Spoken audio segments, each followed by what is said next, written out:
Right అండి. అందరికి నమస్కారం అండి. ఈరోజు బాబు జగజీవన్ రామ్ గారి ఒక 116వ జయంతి మన ఇక్కడ ఘనంగా నిర్వహించడం జరిగింది. ఎంతో మందికి స్ఫూర్తిని ఇచ్చినటువంటి గొప్ప వ్యక్తి. మన దేశానికి ఆయన ఎన్నో రకాల సేవలు చేసి మన దేశం ఒక పునాదికి, భవిష్యత్తుకి ఒక పునాదికి నాంది పలికారు అని చెప్పొచ్చు. ఎందుకంటే భారత రాజ్యాంగ సృష్టిలో ఒక భాగస్వామ్యులుగా ఉండి, అదే రకంగా ఈరోజు మన దేశం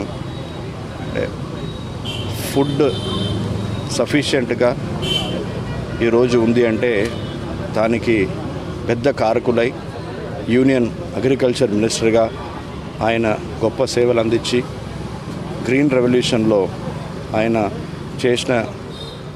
ఆయన వేసిన పునాది ఈరోజు మన భారతదేశం ఫుడ్ సఫిషియెంట్ ఒక కంట్రీగా ఈరోజు ఫుడ్ ఎక్స్పోర్ట్ చేసినటువంటి ఒక స్థాయికి మనం ఎదిగామంటే ఆయన పెట్టినటువంటి పునాది, ఆయన చేసినటువంటి కృషి అని చెప్పి మనందరూ కూడా ఈరోజు గుర్తుపెట్టుకోవాలి.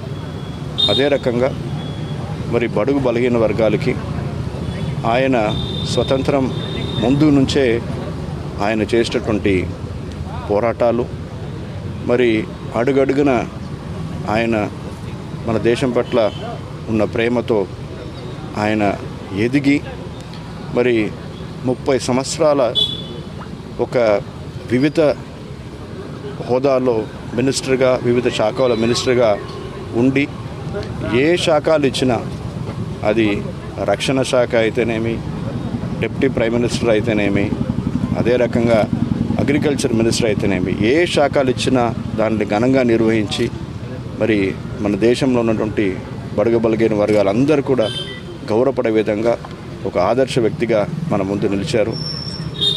ఆయన స్ఫూర్తిని తీసుకుంటూ రాబోయే ఎలక్షన్లో ఆయన ఏవైతే కృషి చేసి ఈ భారత రాజ్యాంగాన్ని సృష్టింపులో భాగస్వాములయ్యి ఇంత గొప్ప రాజ్యాంగాన్ని అందించారో ఆ రాజ్యాంగానికి గౌరవం చేసే విధంగా, బలం చేసే విధంగా మనందరూ కూడా మన ఓటు హక్కుని వినియోగం చేసుకుంటూ రాబోయే ఎన్నికల్లో తప్పనిసరిగా ఎటువంటి ప్రలోభాలకు లొంగకుండా మరి మన ఓటు హక్కుని స్వతంత్రంగా వినియోగం చేసుకోవాలని చెప్పి కాకినాడ జిల్లా ప్రజలందరూ కూడా ఈ మంచి రోజు ఒక వేదికగా నేను విన్నపం చేసుకుంటున్నాను.